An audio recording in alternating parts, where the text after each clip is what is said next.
नमस्कार दोस्तों।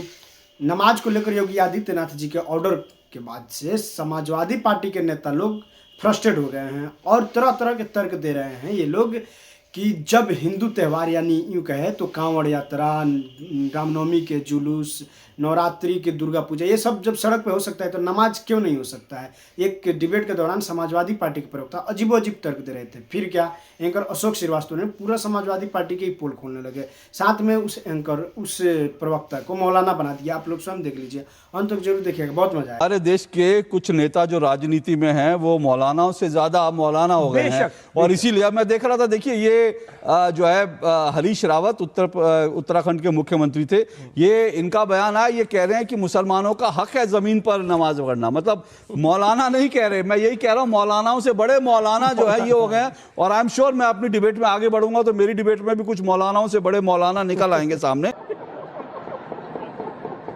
देखते हैं कौन कौन मौलानाओं से बड़े मौलाना निकलते हैं। दिखाइए बाकी मेहमानों को। मैं कपीश जी और विजय शर्मा जी के पास जाना चाहता हूं। कपीश जी, भाई ये तो साफ है कि इस्लाम में सड़क पर नमाज पढ़ने की अनुमति नहीं है, इस्लाम कहता ही नहीं। और अगर ये योगी जी ने कहा है तो इसमें किसी को आपत्ति भी नहीं होनी चाहिए, देश का संविधान और कानून भी यही कहता है। फिर इसमें आपत्ति क्या है? योगी जी को क्यों निशाना बनाया जा रहा है भाई? अशोक भाई, बड़ी बात यह कि योगी जी ने यह बात कही क्यों। कोई एक इंसिडेंस आप उत्तर प्रदेश के अंदर बता दें, पिछले 10 नहीं 15 साल का बता दें। किस चौराहे पे पढ़ी गई, किस रोड पर पढ़ी गई, एक विजुअल दिखा दें जो उत्तर प्रदेश का हो पिछले 10-15 सालों का। नहीं है। तो हम ये कहते हैं कि जो चीज हो ही नहीं है प्रैक्टिस के दौरान, वो हमारे माननीय योगी आदित्यनाथ जी को कहना क्यों पड़ रहा है।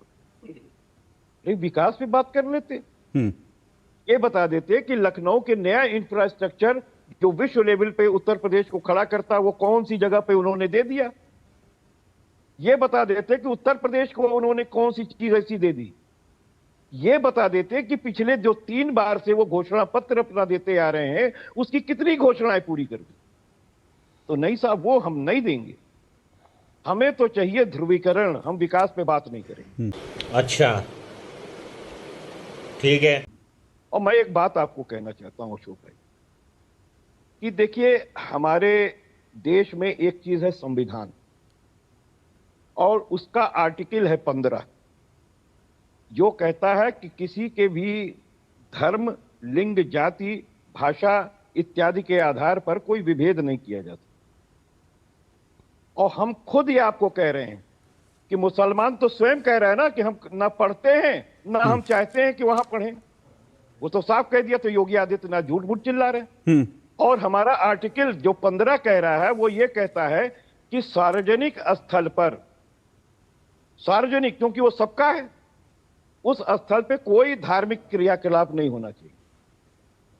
ये कहता है ना। हाई कोर्ट के अंदर जस्टिस सरल श्रीवास्तव और जस्टिस गरिमा की जो पीठ थी डबल बेंच ने, उन्होंने ये भी यही बात तो कही।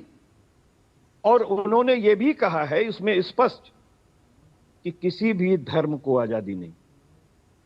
तो हम ये कह रहे हैं कि अगर टॉलरेंस नहीं रह गया है एक दूसरे के बीच में, तो अगर एक उंगली आप किसी तरफ उठाते हैं तो 3 उंगली मेरे तरफ आती है। समाजवादी पार्टी के कपीश श्रीवास्तव भगवान श्री चित्रगुप्त के वंशज हैं और इसमें कहने में मुझे कोई गुरेज नहीं, मुझे सनातनी होने पे गर्व है। लेकिन हम टॉलरेंस को सदैव देखते आए हैं बाबा दादा के समय से, और वो आज हमारे रगों में बह रहा है।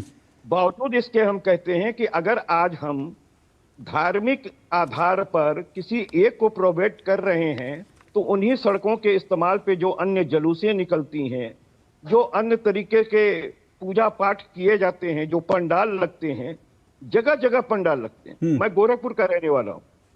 गोरखपुर में 6,500 दुर्गा जी बैठती हैं। मतलब आप एक रोड पे निकलेंगे तो 50 से 100 फीट पे एक दुर्गा जी बैठेंगी और रोड पे बैठती हैं, और सबको चली आ रही हैं।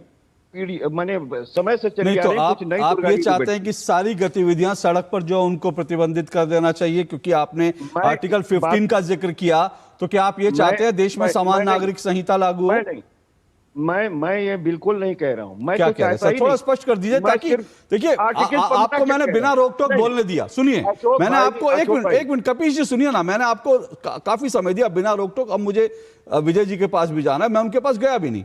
मैं आपसे पूछा आप कहना क्या चाह रहे हैं, थोड़ा ये भी समझा दीजिए कि आपको ये उनकी बात सही है? मैंने आपको साफ ये बात कही कि आर्टिकल 15 क्या कह रहा है। अरे कहना क्या चाहते हो? मैंने आपको सर साफ मैंने बात पूछा कही कि समाजवादी इलाहाबाद- पार्टी क्या कह रही है। आर्टिकल 15 तो मैं पढ़ लूंगा, समाजवादी पार्टी मैंने यही पढ़ा भी कह है, रही दोबारा है पढ़ लूंगा। मैं कि आपसे पूछ रहा हूं कि आपकी ऑफिशियल लाइन क्या है इस पूरे मसले पर? समाजवादी पार्टी ये स्पष्ट रूप से कहती है कि आर्टिकल 15 जो हमारा कह रहा है उसके आधार पर विभेद नहीं होना चाहिए, सबके साथ जस्टिफाइड तरीके से काम होना चाहिए। अगर एक को परमिशन नहीं है तो दूसरे को भी परमिशन नहीं मिलती। हाँ, अभी सनातनी होने पे गर्व था ये इनको थोड़ी देर पहले। यही मैं सुनना चाह रहा था। अगर एक को परमिशन नहीं है तो इसमें थोड़ा दिक्कत खुलकर क्या है? इसमें सुनिए दिक्कत कपीश क्या जी। है? कपीश आप जी मैं बताइए, आप समझ रहा हूं संविधान का विरोध समाजवादी कर रहे हैं? पार्टी की पूरी आप लाइन, संविधान थोड़ा का विरोध खुलकर करना आइए चाहते सर, हैं? ये आप- खुलकर आइए। आप आप हाई साफ कोर्ट बोल के आप खंडपीठ- साफ साफ बोलिए ना आप कि हाई सड़क कोर्ट पर के दुर्गा खंडपीठ पंडाल की के अनुमति द्वारा मत दीजिए। दिए साफ गए- साफ बोलिए सड़क पर रामलीला नहीं होनी चाहिए। साफ साफ मैं बोलिए क्यों सड़क कहूंगा? पर कोई शोभा यात्रा। हमारी साफ पार्टी साफ आई है कि बोलिए ना। सबको आप आजादी है।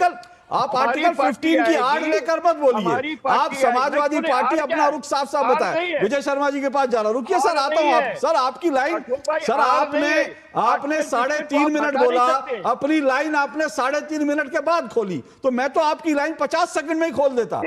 गजब बेइज्जती है। लेकिन आपने 3 मिनट तक जो है, 3 मिनट तक आपने जलेबी बनाई, फिर उसके बाद जलेबी बनाने के बाद आपने अपनी लाइन स्पष्ट करी। आप पहले ही कह देते कि मुसलमानों को सड़क पर रोका जा रहा है तो दुर्गा पूजा बंद कीजिए, रामलीला बंद कीजिए, ये जो विजय जुलूस निकलते हैं बंद कीजिए, ये जो रामलीला पर और ये जो हनुमान जयंती पर शोभा यात्राएं निकलती है ये बंद कीजिए। आप साफ साफ आइए सर, साफ साफ आइए। आपने एक बात और कही, आपने कहा कि ये अचानक क्यों कहा गया। सर ऐसा है, अभी तो देश पूरा एक ही है, देश में कहीं कुछ होता है तो उसके ऊपर उसका रिफ्लेक्शन हर जगह होता है। अभी बंगाल को लेकर के अभी आप लोगों का तो बंगाल में कुछ भी दांव पे नहीं था। आप लोग तो ना 3 में थे ना 13 में थे, मतलब समाजवादी पार्टी, फिर भी चुनाव के बाद गए ममता दीदी का ढांढस बढ़ाने के लिए। और उसी बंगाल के अंदर 15 तारीख को टेंशन ग्रिप्स कोलकाता राजा बाजार आफ्टर रोड ब्लॉक्ड फॉर नमाज। कोलकाता के अंदर रोड ब्लॉक की गई क्योंकि वहां पर नए मुख्यमंत्री ने कहा था सड़क पर नमाज नहीं पढ़ सकते। उसके बाद वहां पर प्रदर्शन हुआ, वहां पर जो है उसके बाद प्रदर्शन के बाद लोगों ने सड़क ब्लॉक करी, उसके बाद एक थाने पर हमला हुआ और आज भी पुलिस वहां पर पत्थरबाजों को गिरफ्तार कर रही है, सारे वीडियो है। तो सवाल यह है, इसी कंटेक्स्ट में उत्तर प्रदेश के मुख्यमंत्री ने कहा, इसमें क्या आपत्ति है भाई आपको, बोलिए। देखिए बहुत सीधी सी बात है, जिस कंटेस्ट को आप कह रहे हैं वो उससे तालमेल नहीं खाता। कौन है ये लोग? कहां से आते हैं ये? अरे जो हो चुका, जो बीत गया ना, अरे सुनिए। 15 तारीख सर, सर अभी 3 दिन पहले, अरे सुन तो लें, कैसे अरे बीत गया सर? सुन तो ले सर, मणिपुर 4 साल से जल रहा है।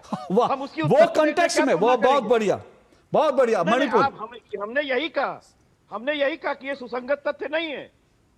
अशोक भाई, मैं पेशे से अधिवक्ता हूं, असंगत और सुसंगत तथ्य बहुत करीने से समझता हूं, और मैं बार बार आपको जिक्र कर रहा हूं कि आर्टिकल 15 को उखाड़ करके फेंक नहीं दोगे, या तो संशोधन कर लो आप। सर मैंने आर्टिकल 15 को हम ये लेकर बात साफ कह कह रहे दिया। हैं। आप सर अधिवक्ता जरूर है सर, लेकिन दिक्कत ये, आप अधिवक्ता हैं लेकिन सर बेसिक, एक जर्नलिस्ट में बेसिक समझ होती है। अधिवक्ताओं के बाद बहुत समझ होती होगी, बहुत आपको कानून की जानकारी होती होगी, लेकिन सर हम भी थोड़ा पढ़े लिखे हैं। मैंने अभी आपको बताया परमिशन लेकर आप करिए, किसी को रोक टोक नहीं है। आर्टिकल 15 ये नहीं कहता।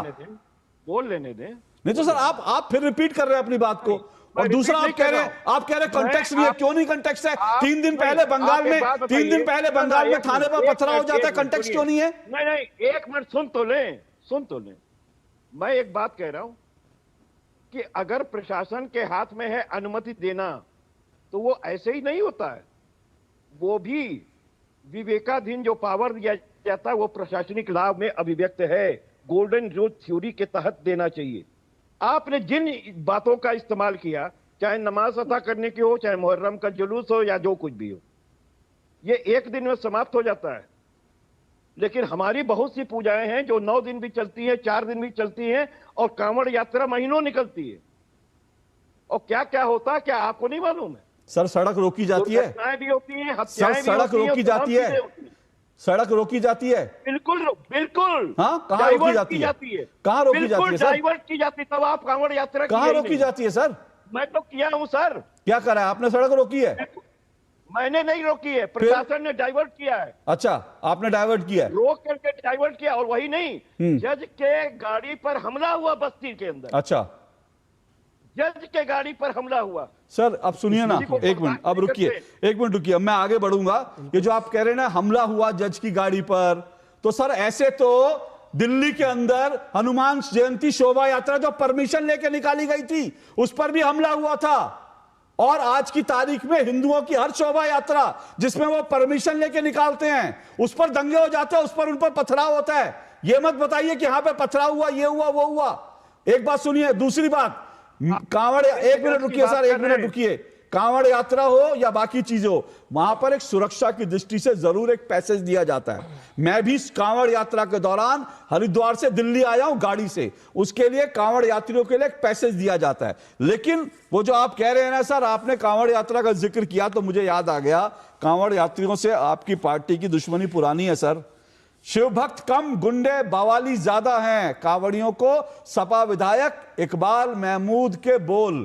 तो कांवड़ यात्रा से आपकी जो पुरानी दुश्मनी है वो मुझे समझ आती है। समाजवादी पार्टी के आपके विधायक तो बोलते हैं कि गुंडे हैं, ये बवाली हैं, ठीक है। उसके बाद एक और आपके विधायक जो है वो क्या कहते हैं, मोहम्मद जियाउद्दीन रिजवी, वो कहते हैं कांवड़ यात्रा में जाने वाले अनपढ़ और अंधविश्वासी। तो कांवड़ यात्रा के प्रति, कांवड़ यात्रियों के प्रति समाजवादी पार्टी का ये जो नफरत है, ये तो जग जाहिर है। इसलिए आपने कांवड़ यात्रा का जिक्र किया, और कांवड़ यात्रा भी एक समय सीमा में होती है। ऐसा नहीं होता कि हर शुक्रवार को कांवड़ यात्रा होगी। अशोक भाई, सबसे पहली चीज तो हम ये कह दें कि रोजा इफ्तार करना और नवरात्रि में जो है वो व्रत रह करके फलाहार करना, 2 अलग चीजें हैं।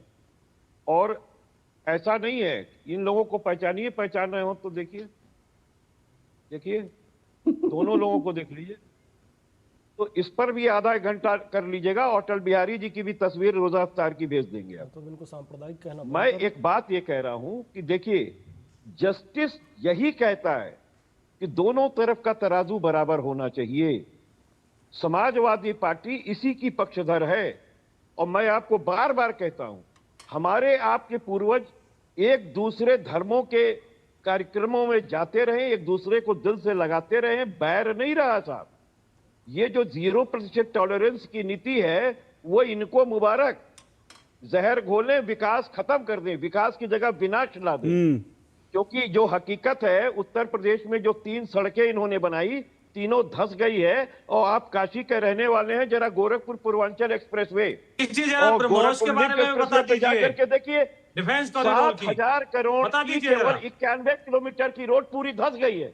सुनिए कपीश जी, पूरी पैच वर्किंग हुई है। कपीश जी, अब मेरे पास समय इस नहीं पर है, बात बिल्कुल होनी मेरे पास चाहिए। समय नहीं है। सुनिए कपीश जी, आपने एक बात इस पर करी ना मेरे कोई- इस पे पास, कोई अब सुन नमाज लीजिए सर, पढ़ने सुन नहीं लीजिए, जाएगा। मेरे पास समय नहीं है। वो जो आप टोपी वाली तस्वीरें दिखा रहे थे ना सर, वो टोपी वाली तस्वीरें थी कि आज जो टोपी पहने हुए थे देश के प्रधानमंत्री नहीं है। मेरे मुंह से कड़वे शब्द निकलेंगे। टोपी पहने वाले जो तुष्टीकरण वाले जो थे ना, आज वो ना उत्तर प्रदेश में है ना देश में है।